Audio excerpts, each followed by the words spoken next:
Dalam nama Yesus Kristus, kali ini saya nggak sendirian, tetapi ada seorang hamba Tuhan, seorang yang luar biasa. Dan kalau kalian itu sekian tahun yang lalu kuliah di STT Dulos yang dihabisin oleh semacam manusia ganas itu, nah pasti kenal ini hamba Tuhan. Beliau adalah dosen STT Dulos di Cipayung. Nah, kita akan ngobrol-ngobrol Cipayung, Jakarta. Jakarta, Ya.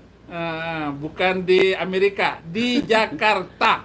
Nah, sekarang silakan hambanya kenalan dulu dan bisa bercerita bagaimana keadaan yang mencekam waktu itu. Oh, ya. Nama saya lengkapnya tuh Sakarias Patimukai.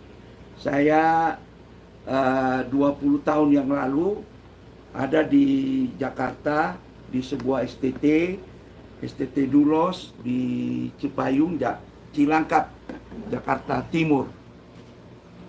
Dan kebetulan waktu itu saya itu kepala asrama atau bapak asrama di STT Dulos. Jadi waktu penyerangan STT Dulos itu saya orang pertama yang ada di dalam kompleks itu.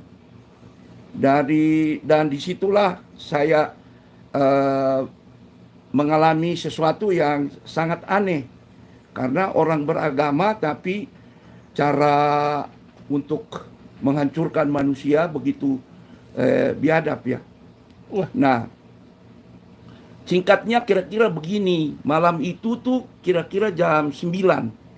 Nah, saya masih ingat dulu kalau di Indonesia itu kalau jam 9 itu ada TVRI sama apa itu? RCTI. TV yang lain kan nyambung untuk dengar dunia dalam berita. Ya. Ah, itu saya ingat betul waktu itu jamnya. Dan waktu itu kompleks kami tuh diserang itu pas tahun 99 bulan Desember, itu pas Lebaran, itu lagi terawih ya, untuk besoknya Idul Fitri. Dan menurut informasi itu orang-orang yang menyerang itu mereka sudah kumpul di sekitar Dulos, di sekitar STT. Ya, STT itu apa, Pak? Sekolah Tinggi Teologi.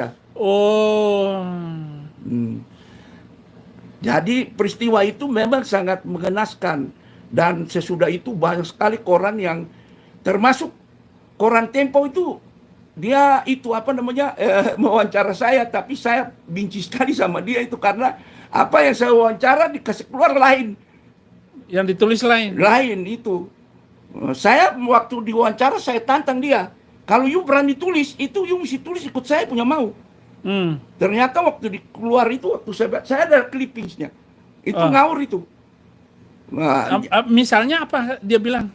Iya, mereka bilang bahwa itu alasan penyerangan itu oleh karena orang Kristen yang bikin segala macam lah, kita di situ bikin kacau, bikin onar. Padahal nggak pernah kita bikin onar. Apalagi kita minoritas kan? Betul, bukan hanya itu. Pak Saifuddin itu di dalam kompleks kita itu ada puskesmas. Beliau pemimpin kami itu Pak Royandi itu masih hidup. Dan puskesmas itu kami melayani begitu banyak orang yang bukan Kristen. Itu. Nah, di puskesmas itu bukan hanya pengobatan, juga pengobatan gigi, segala macam. Itu setiap kali ada lebaran dengan itu kita seringkali menyumbang, kita bikin aksi-aksi. Nah, itu mereka terjemahkan kristenisasi. Padahal itu contohnya kalau kita menyumbang sesuatu itu kita kasih ke kelurahan yang membagi, bukan Dulos. Itu. Jadi akhirnya itu sesuatu yang sangat. Jadi peristiwanya itu kira-kira gitu. Kira-kira gambarannya begini. Malam itu jam 9 itu saya lagi nonton TV. Tahu-tahu saya dengar dari luar itu, di dalam asrama kami itu mereka berteriak, Allahu Akbar, Allahu Akbar, jihad la ilah gitu. Saya belum ambil pusing. Tapi di depan rumah saya, itu saya punya mobil. Mobil saya Toyota, itu mobil itu. Tiba-tiba itu mobil itu diangkat, dibanting, kemudian dibakar mobil itu. Nah, yang menjadi masalah ialah mobil itu terbakar. Dia naik, dia meledak. Sesudah meledak, dia makan rumah saya. Nah, dan belum itu, rumah saya waktu terbakar itu, di samping rumah itu ada gardu listrik. Jadi itu gardu listrik besar sekali itu untuk kompleks kita sampai itu. Dan apa yang terjadi? Itu rumah saya itu kan di samping gardu. Lalu itu karena rumah sudah terbakar, dia makan gardu. Gardu meledak. Nah, itu koran Tempo itu dia tulis bahwa orang dulu membom membom kompleks, itu kan ngaco. Padahal itu gardu listrik itu meledak dan mati semua lampu. Disitulah kesempatan mereka potong anak-anak kami. Salah satu mahasiswa saya itu dipotong dengan leher, dipotong semua itu. Namanya Sariman. Itu mati. Dan yang kedua, yang sekarang masih hidup itu si Domingus. Pak mungkin kenal ya? Kenal. Domingus Kenjam. Nah, dia waktu itu masih tingkat 1. Itu. Dan yang dipotong sampai putus dengan itu Sariman. Dan Sariman itu, Pak Pendeta, dia bukan berlatar belakang Kristen. Dari Muslim. Nah, waktu itu betul-betul saya menangis. Ya, lihat dia, dan sesudah dipotong, itu dia dibuang di bawah pohon pisang di samping rumah saya. Dan itu sangat mengerikan. Kalau saya mau bisa bersaksi itu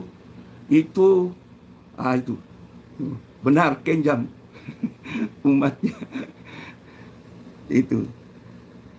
Jadi kira-kira sikatnya begitu. Tapi sebenarnya di balik semua itu, di balik semua peristiwa ini, hal yang paling menyentuh saya, karena saya ini dosen teologi. Saya bukan kerucu-kerucu. Jadi saya tahu itu. Saya mengerti apa itu artinya segala macam lah. Nah, tapi bagi saya yang menarik dalam peristiwa itu sebenarnya bukan kekejaman daripada orang-orang ini. Tapi yang paling menarik malam itu, saya bertemu dengan malaikat. Itu. Nah, ini mungkin bisa menjadi cerita saya. Jadi kalau saya tidak terlalu pusing dengan itu pedang-pedang apa segala. Ini kepala saya ini dipotong, tapi saya tidak pusing dengan itu. Yang saya paling senang itu ialah bahwa saya berjumpa dengan malaikat. Dan saya ini dosen teologi. Itu kalau yang begitu saya belajar. Tapi saya juga orang kritis. Ya, lama itu saya tidak percaya, bukan tidak percaya, tapi masih penuh dengan keraguan karena kita cuma belajar kan. Tapi waktu kita bertemu dengan malaikat itu sesuatu yang sangat menarik. Karena apa yang saya belajar, iya. Nah, jadi ceritanya begini. Malam itu setelah itu tadi, rumah saya meledak. Di dalam rumah saya itu, mahasiswa itu lari datang untuk cari perlindungan di rumah saya. Tapi sudah tidak bisa, rumah sudah terbakar. Kalau saya tidak keluar dengan 30 mahasiswa ini, mati semua, dimakan sama api. Tapi malam itu Tuhan mengingatkan saya bawa keluar ini semua mahasiswa ini, termasuk anak saya itu yang tadi Jerias itu masih dibawa sama dia pembah gendong itu, bawa keluar. Lalu pas peristiwa itu mobil itu meledak, rumah saya sudah terbakar habis. tinggal hanya dapur. Mahasiswa itu sudah pada berteriak semua.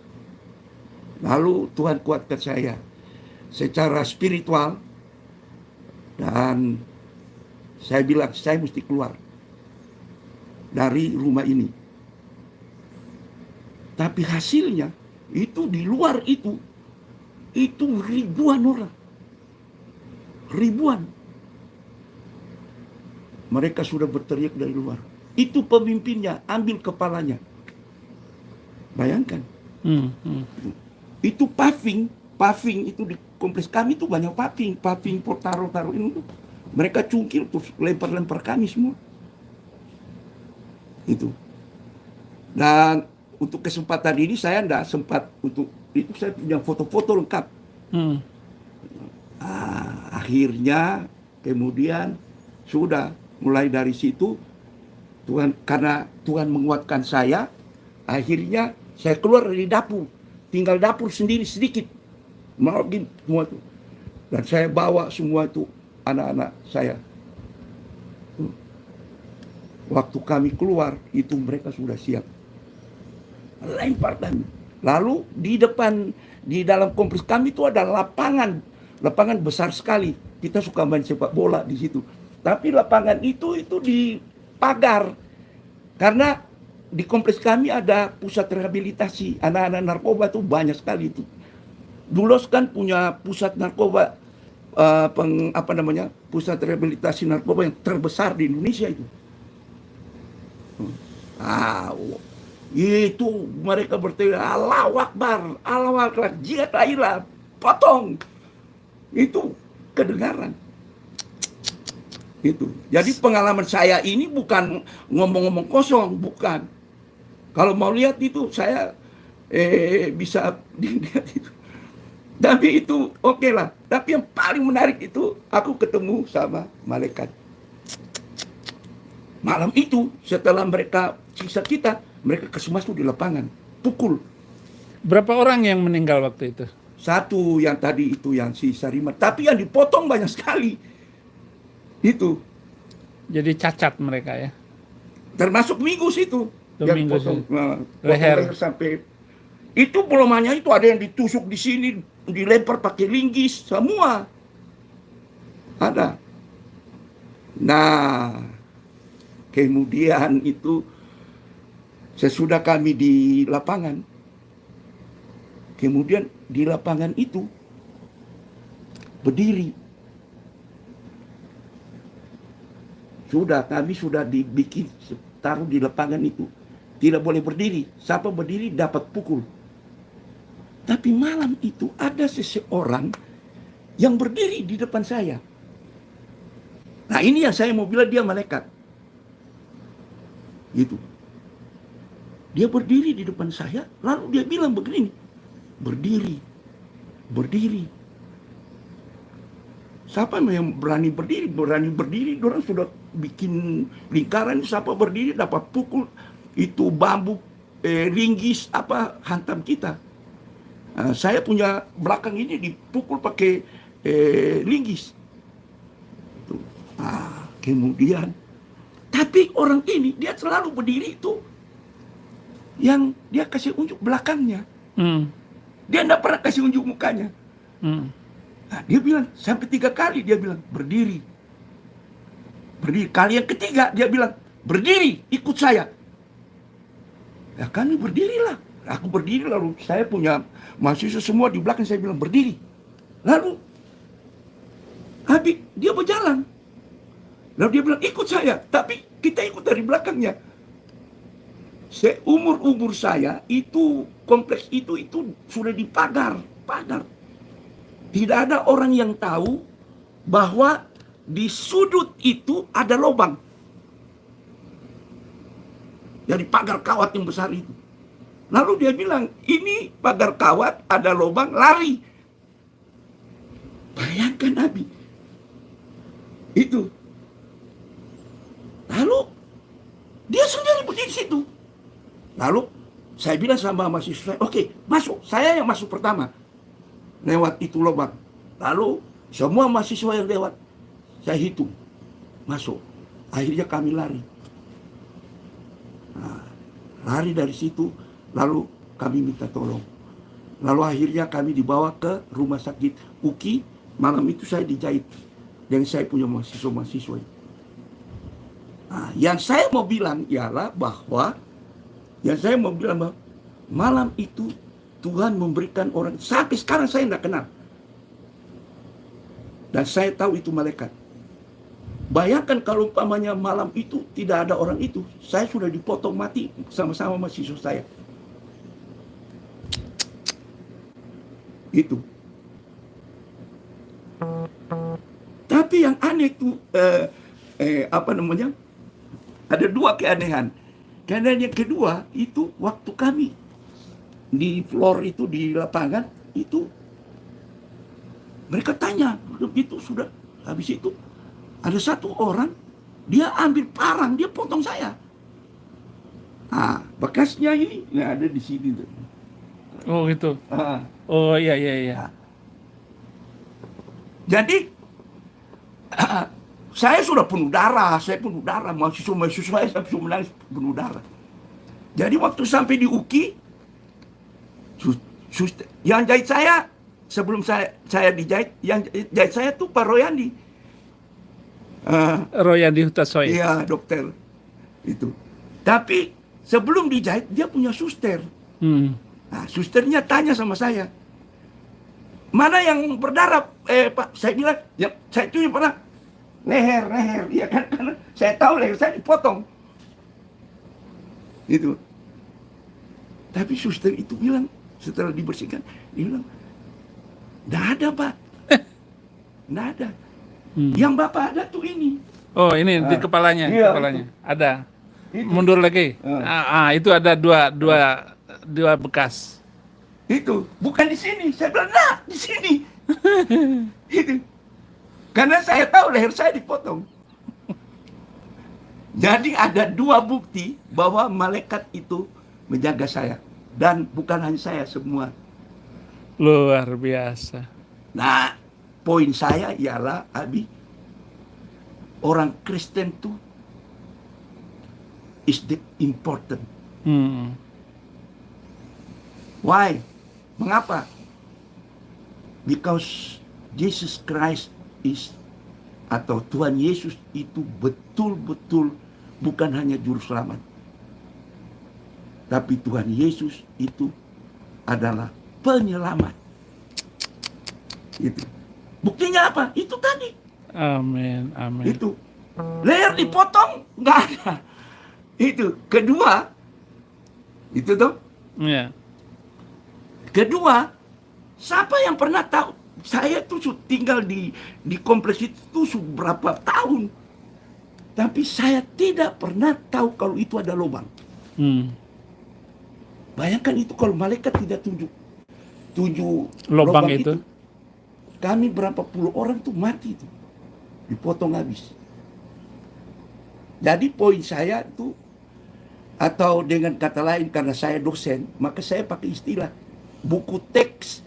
Doulos itu buku teks yang hidup untuk saya belajar bahwa Tuhan Yesus itu hidup.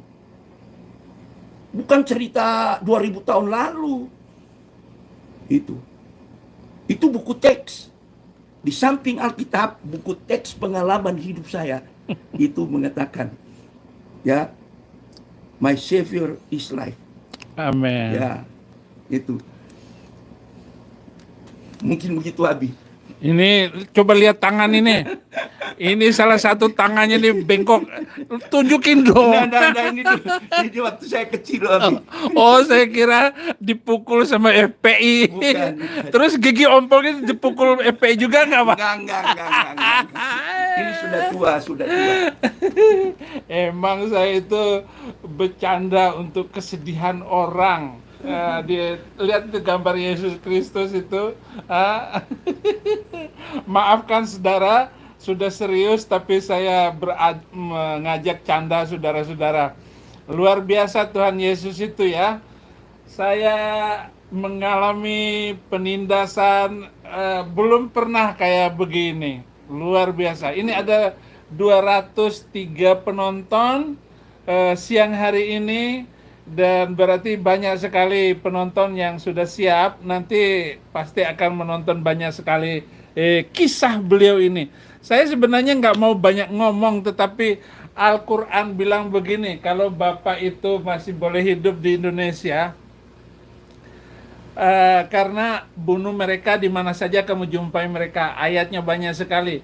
Kemudian surat-surat misalnya perangi orang-orang yang tidak beriman kepada Allah dan hari kemudian. Mereka yang tidak mengharamkan apa yang diharamkan Allah dan Rasul. Mereka yang tidak beragama dengan agama gombal-gambul, yaitu yang boleh diperangi itu adalah orang yang telah diberi Alkitab. Jadi siapapun yang pegang Alkitab, habislah kalian.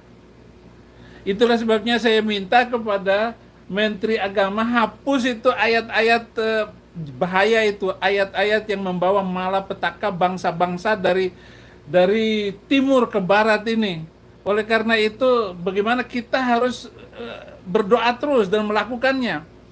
Ini jin gua hira abad ke-7 itulah yang menjadi sumber malapetaka itu. Nah,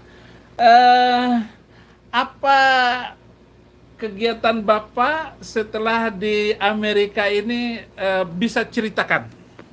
Ya, jadi begini. Sebenarnya saya datang di Amerika itu bukan saya punya mau. Tapi waktu itu saya ada sekolah di sekolah teologi di sini tapi cabangnya waktu itu ada di Indonesia, yaitu bersama, mungkin ada yang tahu, itu saya sekolah di bawah waktu itu pembimbing atau rektor atau pemimpin kami itu Pak Yosef Tong, adik dari Pak Stephen Tong. Oh, Ya, bukannya di Pacet. Itu dia dulu Surabaya, Jawa Timur. Ya, jadi di sini ada namanya sekolah teologi di sini, International Theological Seminary. Beliau rektornya.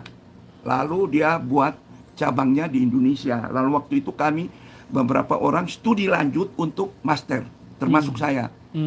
Lalu itu finalitas studi itu harus datang ke Amerika. Jadi dia tidak mau itu tamatan, dia itu cuma tamatan yang ngawur-ngawur begitu, cuma bilang Amerika padahal tidak pernah datang di Amerika. Jadi sebelum peristiwa itu, kami yang akan ditamatkan itu harus mengadakan studi di sini di Los Angeles. Lalu kemudian saya dengan teman-teman itu datang untuk menyelesaikan finalitas studinya di sini, dan kita di sini selama hampir 9 bulan. Jadi waktu saya datang itu persiapan untuk itu belum peristiwa Dulos. Nah, pas peristiwa Dulos, saya sudah itu 2 minggu kemudian saya harus berangkat karena bikin surat-surat. Kami sudah dapat izin dari konsulat dan sebagainya untuk studi lanjutan. Jadi saya ke sini itu untuk studi lanjutan. Nah, lalu sesudah selesai studi lanjutan, nah di sini mereka banyak sekali tahu mengenai saya. Itu termasuk tesis saya itu, saya membuat mengenai kekerasan agama. Itu tesis MTH saya. Nah, itulah sebabnya waktu saya menguji tesis itu, saya sudah selesai. Itu termasuk Pak Yosef juga melihat dan menyaksikan, dia menguji saya. Nah, akhirnya singkat cerita, saya pulang. Setelah selesai itu saya pulang. Kemudian di sini ada satu komunitas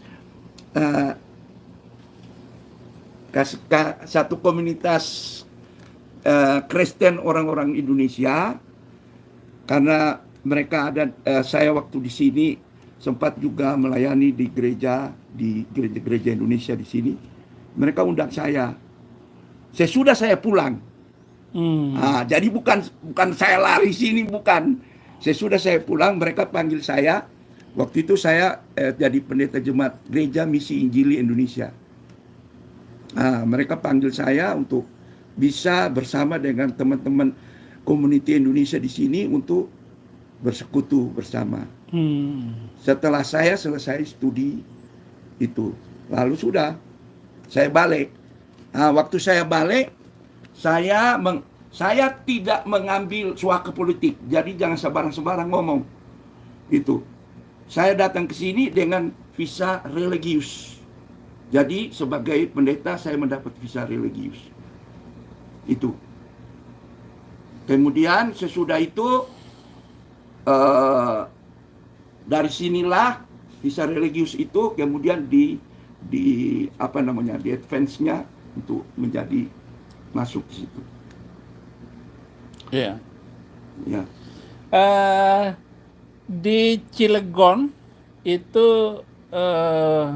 wali kotanya melarang membangun gereja. Apa tanggapan Bapak dengan kaitannya dengan tesis Bapak itu? Iya. Saudara, ini kita mesti mengerti bahwa yang paling penting ialah kita orang Indonesia mesti mengerti bahwa agama itu keyakinan. Itu bukan jual jamu. Sebuah keyakinan. Dan keyakinan itu tidak bisa dimulai dengan sebuah macam rumah ibadah, apa itu tidak. Karena keyakinan itu menyangkut hal yang bersifat spiritual. Anda boleh melarang atau membakar gereja, bakar seminari, itu tak ada gunanya.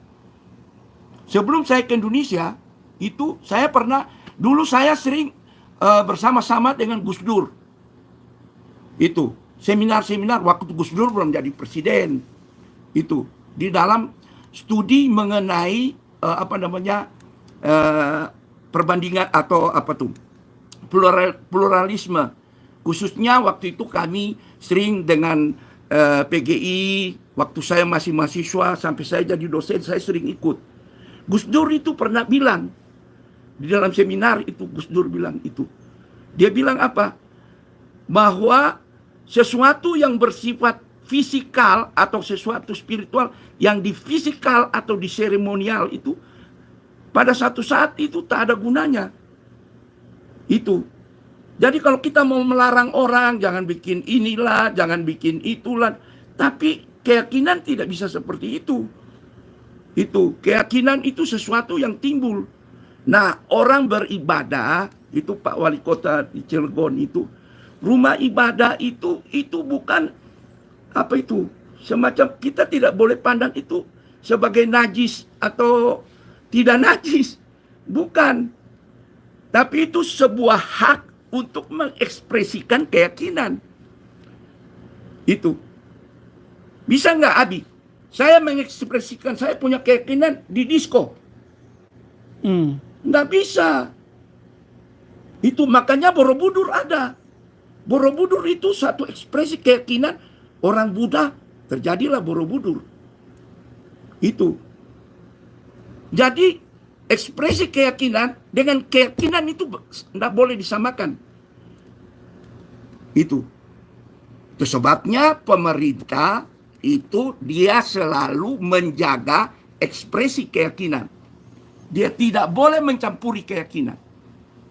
Termasuk di Amerika. Di Amerika juga begitu.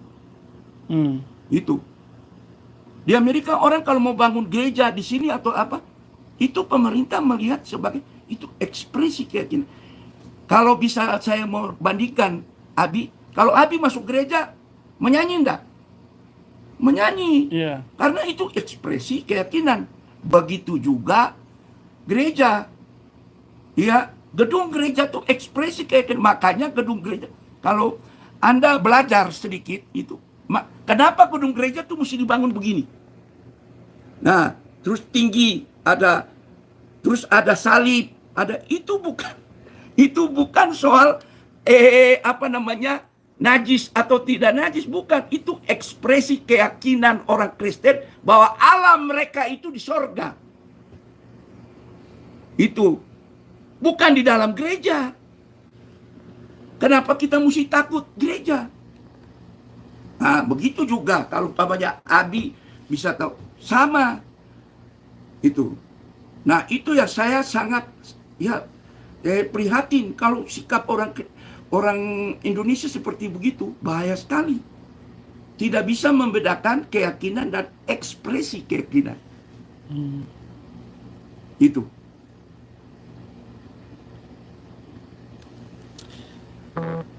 Bagaimana tanggapan jemaat Bapak setelah saya khutbah itu? Bagaimana, Pak? Oh iya, Kesaksian kemarin itu. senang lah mereka, senang. Eh, Ya, itu. Ya sama seperti Abi. Sekarang Abi buat apa yang Abi mau, khotbahkan apa. Itu kan suatu ekspresi di mana apa yang Abi yakini, ya itu.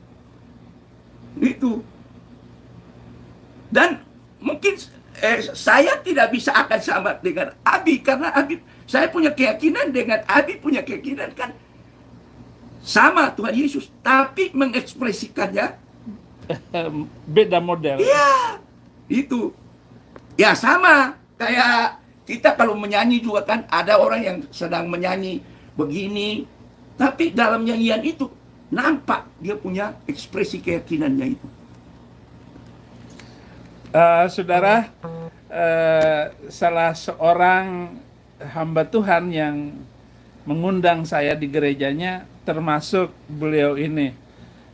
Saya bilang bahwa ya karena darah kita sama, darah Kristus. Orang Ambon dengan orang Bima itu sama beraninya. Walaupun teraniaya oleh karena ikut Yesus, itu bukan masalah. Tetapi saya perlu ceritakan salah satu hamba Tuhan yang berani mengundang Saifuddin Ibrahim di gerejanya, beliau ini nih. Nah. Karena kepalanya sudah dibacok sama FPI. Haleluya. Sebenarnya Abi itu bukan soal berani atau soal takut, itu biasa, itu di mana-mana itu. Orang mau ekspresikan apa yang dia yakini itu ya biasalah itu. Oke, kita nanti akan bincang-bincang lagi dalam hal yang lain, tetapi apa pesan terakhir untuk penonton channel Saifuddin Ibrahim? Ya, khususnya saudara yang Kristen itu, di Indonesia itu sebuah tempat yang sangat indah sebagai orang Kristen. Walaupun kita penuh dengan banyak masalah dalam hidup beragama di Indonesia. Tapi secara khusus Indonesia merupakan salah satu ladang yang sangat penting. Yang paling penting dari orang Kristen di Indonesia ialah berdirilah, jadilah saksi. Kalau orang Islam korupsi, jangan orang Kristen korupsi. Kalau ada korupsi dan hidupmu tidak menjadi contoh dengan baik, tak ada gunanya. Itu khusus untuk orang Kristen. Sebab apa? Orang tidak akan melihat you rajin bawa Alkitab atau apa. Orang akan melihat, betul nggak dia menjalankan kehidupan kekristenan. Itulah sebabnya saya sangat mendorong orang Kristen. Kadang-kadang kalau baca koran di Indonesia, itu orang Kristen itu punya kelakuan, kalau orang Manado bilang, beda-beda tipis dengan saudara-saudara kita. Saudara-saudara kita korupsi, orang Kristen juga ikut korupsi. Mestinya orang Kristen itu melawan korupsi. Itu. Tidak setuju dengan korupsi. Hidupnya. Apa salahnya pejabat naik sepeda motor? Ini pejabat orang Kristen asal punya kedudukan mau naik seperti orang lain, tidak boleh begitu. Itu. Dan itu tidak menjadi bagian yang penting. Bagaimana kita mau jadi saksi kalau hidup kita seperti itu? Hambanya berdoa untuk penonton. Ya, baik, kita berdoa. Tuhan, terima kasih karena ada banyak saudara yang menonton bagian ini. Doa saya supaya apa yang kami saksikan malam ini bukan hidup kami, tetapi kami mau memperlihatkan bahwa Allah yang kami percaya, Tuhan Yesus Kristus namanya, itulah yang paling penting. Pentingnya apa? Pentingnya bahwa Tuhan Yesus itu bukan sebuah historis, tapi Tuhan Yesus itulah Allah yang hidup dulu, sekarang, sampai selama-lamanya. Bahkan Tuhan Yesus itulah yang akan menjemput kita untuk menyiapkan penggenapan kerajaan Allah, yang dunia ini akan selesai, tapi dunia yang akan datang sudah disiapkan tempat yang terbaik untuk kita. Amin. Amin. Tiada hari tanpa menginjil, tiada hari tanpa bersaksi. Inilah waktunya kita memindahkan jiwa-jiwa yang mau binasa kepada hidup yang kekal. Mampukan kami untuk menjadi pelaku-pelaku firman-Mu. Terima kasih para penonton, Tuhan Yesus memberkati.